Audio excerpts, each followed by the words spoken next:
Gusto ko lang malaman ngayon ninyo na si Lisa ay isang kasabwat sa pagdukot ng mga bata at gustong gurgurin ang ina ng mga bata dahil maaring may hawak na isang malaking pasabog.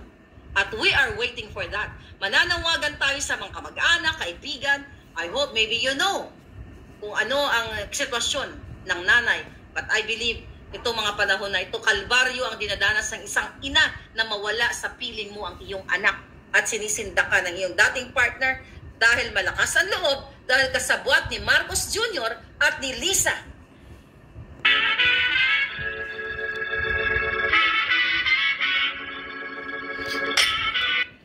At ni Lisa sa kanilang pulboronic activities, pagnanakaw sa kaban ng bayan, eto lang naman yun eh. Palangga, mga kababayan, eto yun.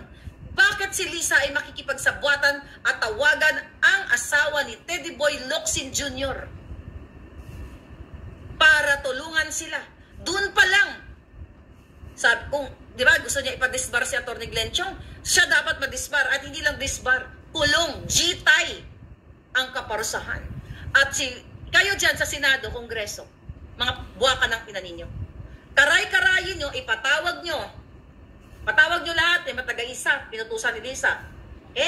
Ipatawag nyo si Chua, ipatawag nyo si Lisa, ipatawag nyo ang Bureau of Immigration, DFA, patawag nyo silang lahat. Ito ang kailangan ng taong bayan na para malaman hindi yung sarswelang ginagawa nyo dyan kay Kibuloy. Dahil sangkot din dito ang ang mga bata. Ikaw, Risa Ontiveros. Ito'y sangkot din dito ang mga bata dahil dinukot. Diba? Yan ang isa sa mga pinag-uusapan nyo dyan. RA 9260. This is your committee.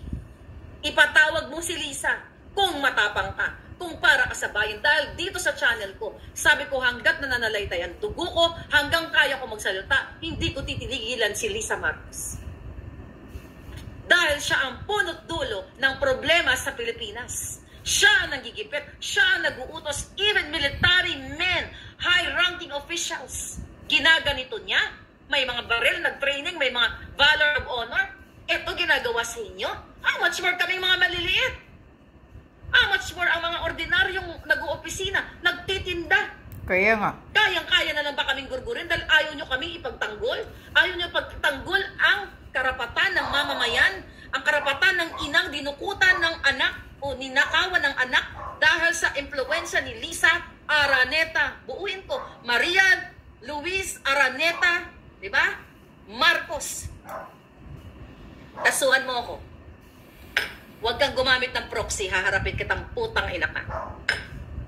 Kahit ikaw ay first lady ng ahas. Dali! Hawak mo trilyon.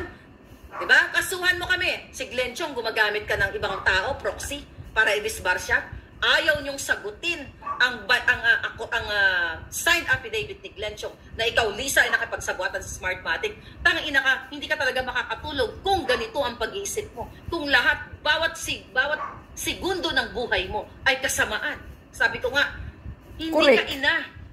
Ikaw hindi ka talaga makatulog.